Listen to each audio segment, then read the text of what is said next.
like to welcome you to Message for Today. It is our pleasure to bring to you this message of good news and promise in a world filled with hopelessness and struggles. We understand that by accepting God's promises into our lives, we will find peace during these troubling times.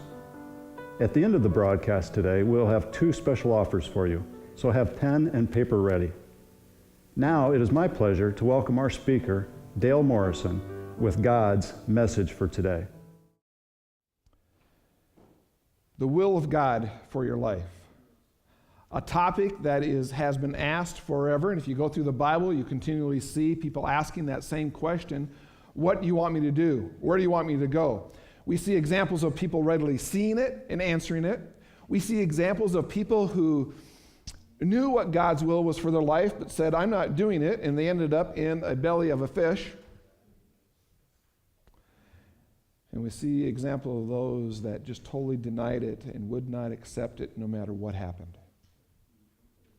One of the things that we started last week, we started looking at preparing to receive God's will in our life, and I believe that's an important process. And I told you 4 steps that we're going to look at, and we covered one last week, and that was preparation. Preparing to have God's will revealed to us in our lives. Preparation is very important.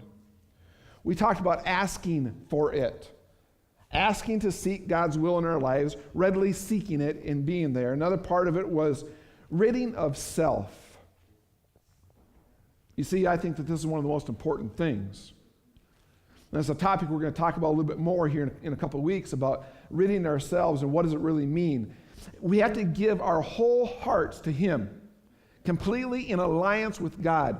Well, the question comes up, and I'll just give you an insight into what we're going to talk about here in a few weeks. The question comes up is, I'm a sinner. Have I really given my complete self to God if I still sin? Short answer, yes. So stay tuned, okay? We'll look at what that means more.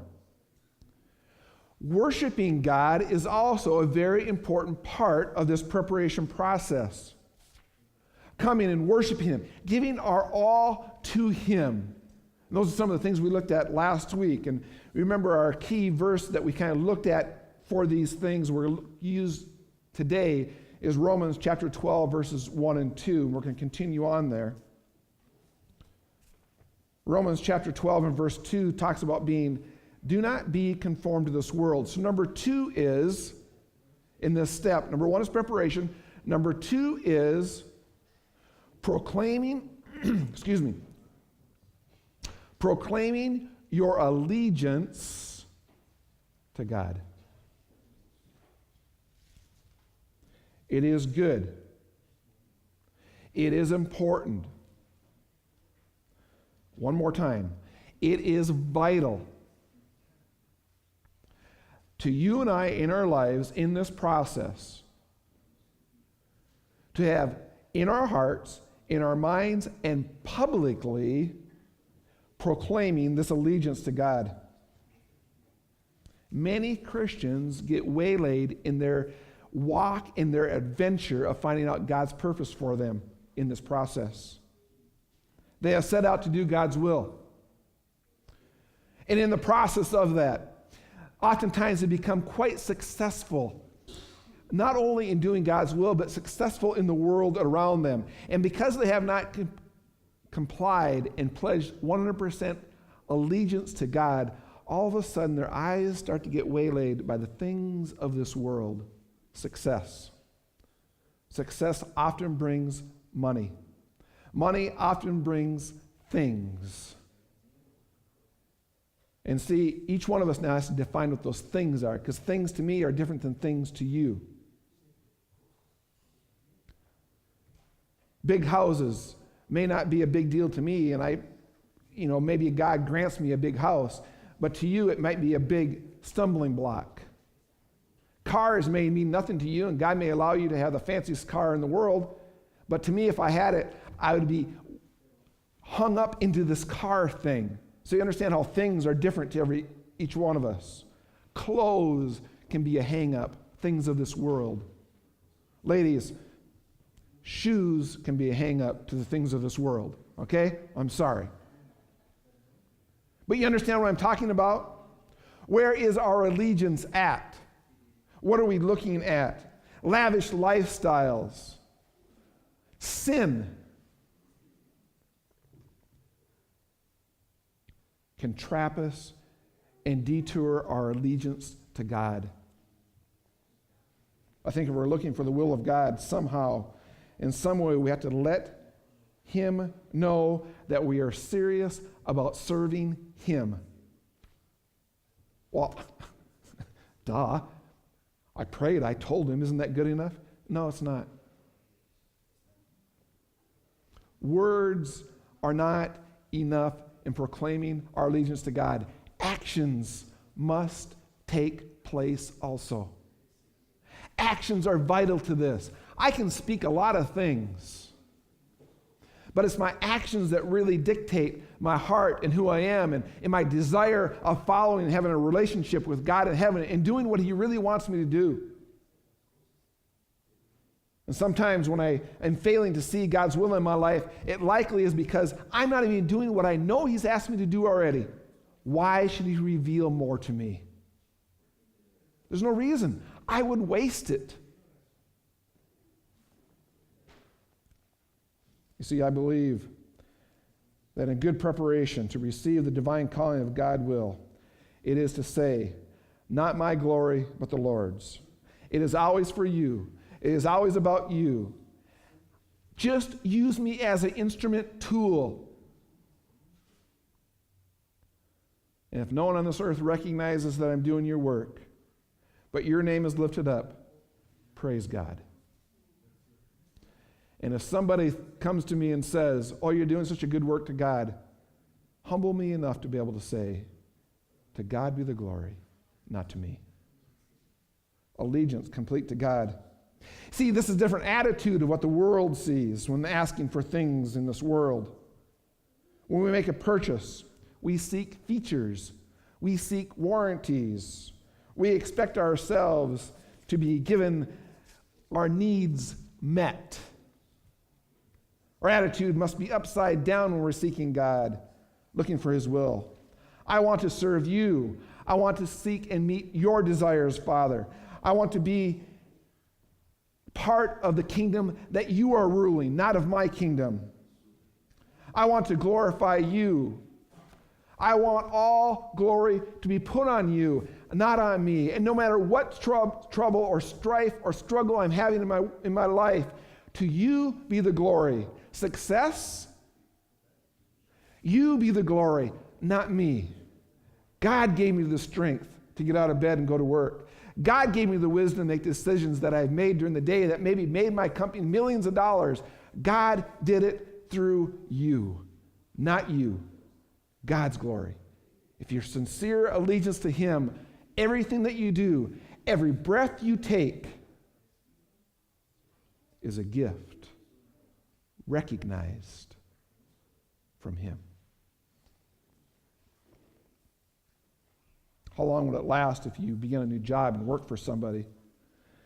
But in the process of learning this new trade and this new office and this new company, whatever you're doing, you happen to just slip into your office a side business that you're operating. No, it won't really matter. And you start generating income off of it. Where is your allegiance to?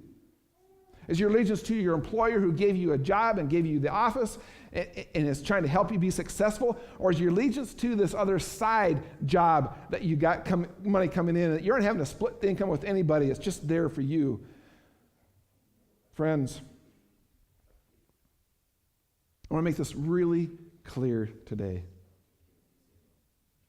If you are a devoted Christian and your allegiance is to God, it doesn't matter who your employer is on this earth. Your ultimate employer is Lord Jesus Christ. And in everything that you do for your employer, you're doing it for God's glory, not for man's. He is your ultimate boss. You are really serving Him. Proclaim your loyalty. Be conformed to Christ. Don't be conformed to this world. Number 3. And this is the hard part. And this is the third section of this is in preparing to receive God's will in our lives. I see people stuck in all the time. Let me rephrase that. I am stuck in a lot, it seems like. Be trained, strengthened, and tested. So the third step of this is training, strengthening, and tested. Verse 2 in Romans chapter 12 tells us, be transformed by the renewal of the mind. Renewal, or by the testing of it, by the strengthening of it, the work of it. Question for you. Where do you believe spiritual battles are taking place today? Look at your life and think about it. Where are spiritual battles taking place? If you turn in your Bibles to 2 Corinthians chapter 10, it tells us exactly where spiritual battles are taking place in Christians' lives today. Unquestionably, undoubtedly in this place. 2 Corinthians chapter 10, verses 3 through 5. For though we walk in flesh, we are not waging war according to the flesh. For the weapons of our warfare are not of the flesh, but have divine power to destroy strongholds. We destroy arguments and every lofty opinion raised against knowledge of God, and take every thought captive to obey Christ. Friends, we are in a war of strongholds. We are in a war of arguments. We are in a war of opinions, of knowledge and thoughts. The war that's really raging in our lives is really between our ears. It's in our minds, it's in our bodies, it's in our souls. It has nothing to do with what's happening out in the world today. It has what we let into our bodies.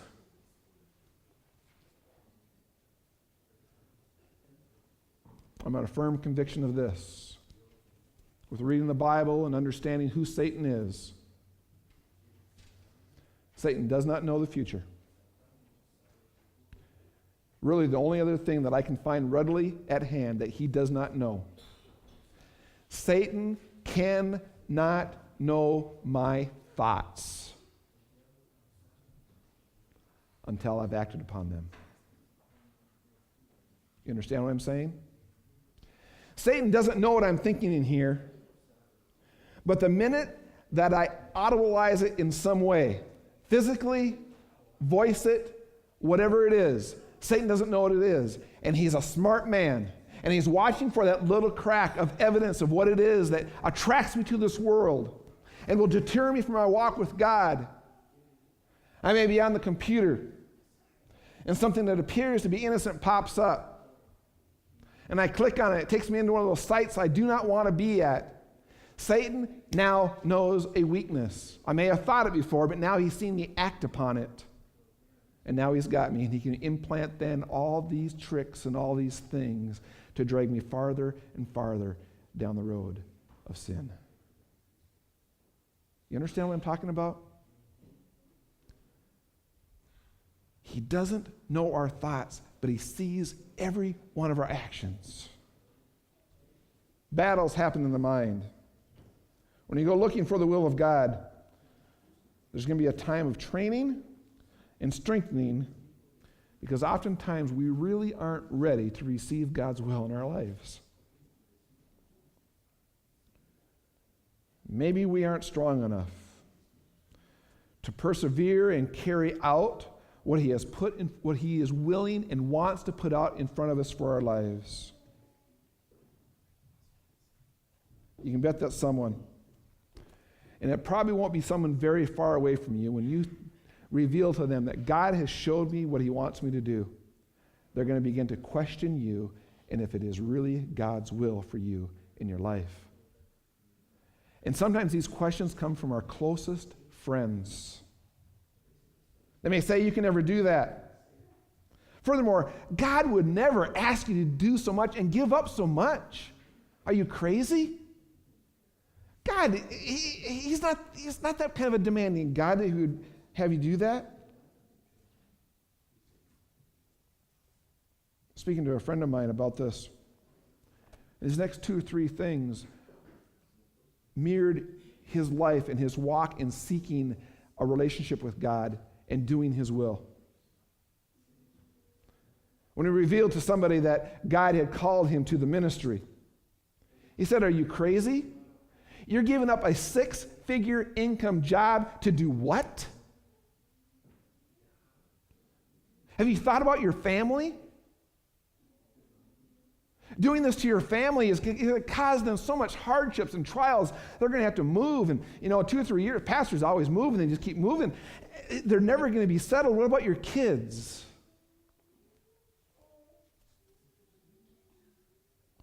Who do you think you are?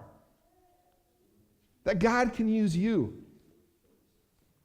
You haven't even been to college and got a theological degree, and you think you're going to go and preach the gospel to somebody?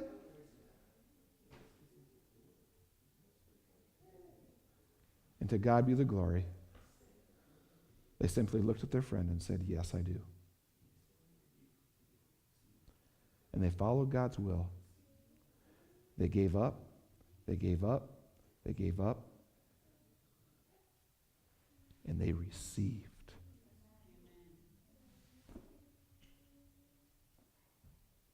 We have to be careful of who we're listening to in this world. Are you ready to withstand the criticism that may come when God actually makes his calling to you? Jesus was criticized, and he withstood. God may withhold his will so that when he gives it to us, we are ready to withstand the testing and trying process that comes with it. He knows when you and I are ready to do it. He knows the struggles and trials that will come with it. And he doesn't want us to, and I hate this part, I understand. He doesn't want us to endure more than what we can withstand. Oh man, do you know what I'm enduring today? Yeah, think about it.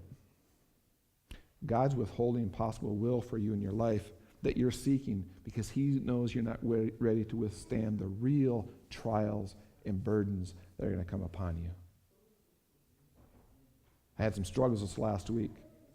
And I was talking to somebody that was having huge struggles for a long time. And their comment was this. They said, can you imagine how pure we're going to be after being tried by the fires of this earth when Jesus comes back? Tried by fire, purified for a relationship with him. And I had to leave that conversation and think, you thought you had it bad? It's a purification process. Preparing me to do his greater will when he calls. Friends are important to us. I don't want you to get me wrong. Testing will come through people that we never expected to be tested by, but also encouragement will come by those we didn't expect it either. Sometimes, these decisions that God calls us to make will have a drastic impact on close personal relationships. And those friends that we want to seek in those times are ones that are seeking our good and God's will for our lives and not their own.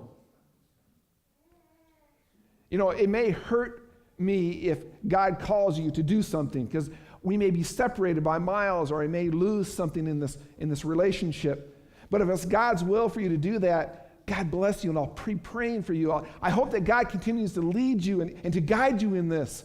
And I'll pray for you every day, and I'll keep praying for you. That's the friends I want in time of need. Not the ones that are continually questioning, are you crazy? What are you giving up? You can't really do that, can you?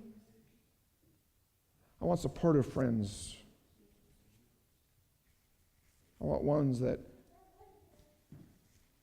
are continually seeking what is best for Christ, not only in their lives, but their lives of their friends. I don't know if you've ever gone shopping for something, house, car, maybe a TV, whatever it might be. And we want to be good stewards of the money that God has given us, so whatever we're buying, and we want to make a good buy, and so we find the salesman, and all of a sudden the salesman just falls in love with us. And if you're like me, when I find a salesman that kind of likes me and appears to have my best interest in mind, I think, oh, they're the greatest person in the world, and I'll buy anything they want to sell me. Because I think they care for me. and I go make this big purchase, whatever it is. And a week, a month, a year, whatever it is later, all of a sudden this purchase begins to have troubles. So I call him up on the phone and say, hey, this is Dale. I was in there, a month or whatever it was ago, and I bought this item from you. You remember me? No, I don't remember you. Well, I bought this thing from you. I don't remember you buying that from you.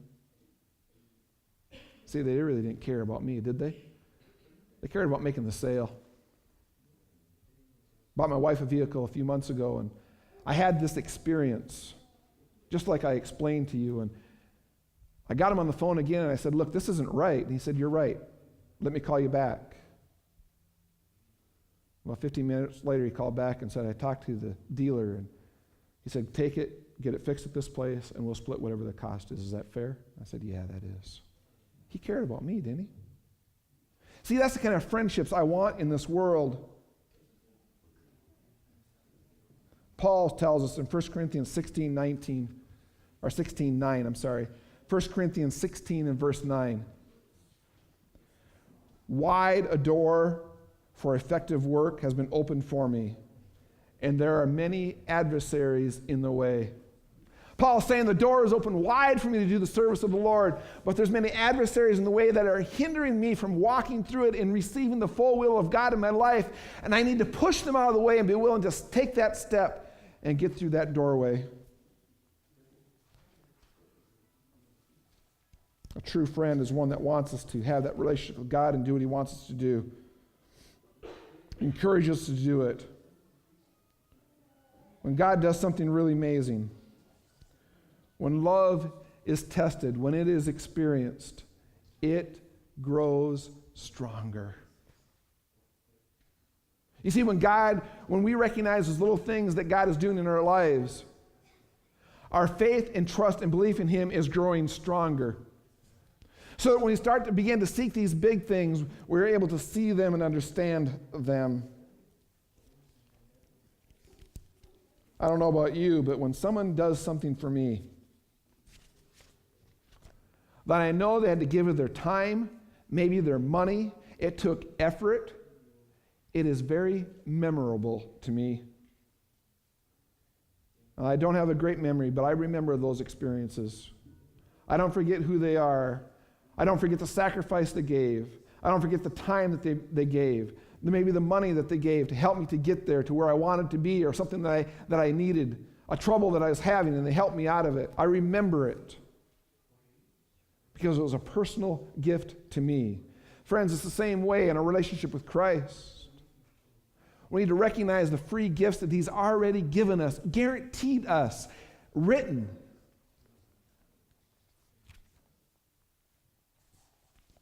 So that when he starts to reveal his will to us, we'll be able to see it.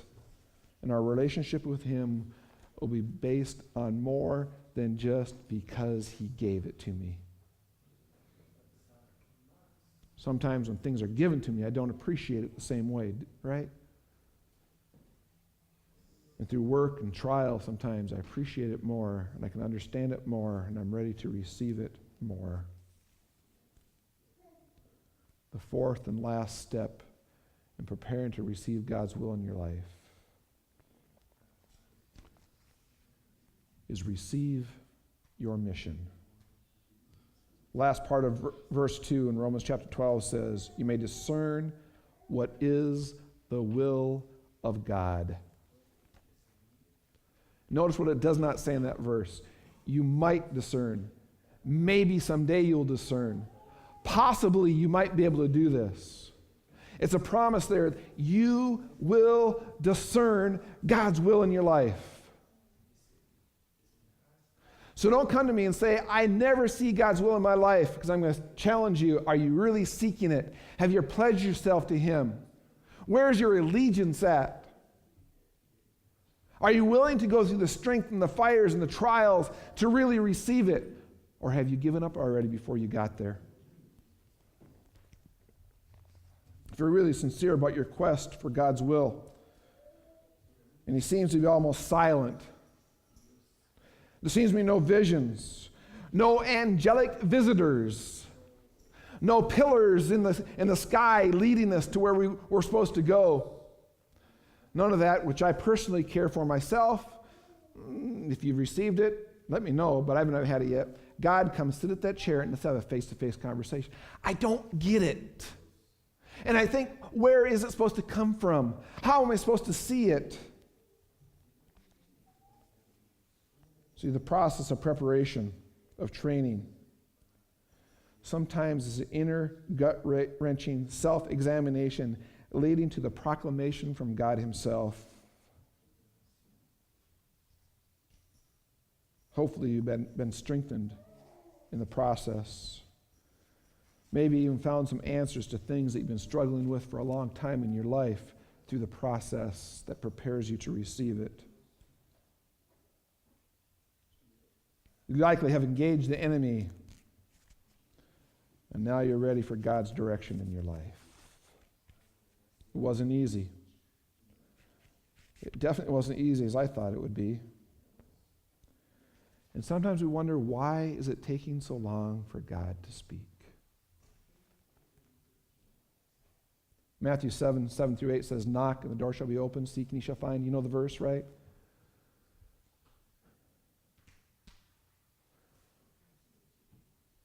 Paul says the door is open. Are you ready to step through it? Thank you for joining Message for Today. We pray that you've appreciated each message that has been shared. As we approach the end of our first year of broadcast, I want to personally thank each one of our listeners and viewers for tuning in each week. Message for Today is a friend and listener-supported ministry. We want to hear from you in the coming weeks. We are seeking your comments on what you have enjoyed and appreciated about the ministry. And if you desire to have Message for Today continue broadcasting in your local station. We operate on a very limited budget. Each one of our support staff give freely of their time to this ministry.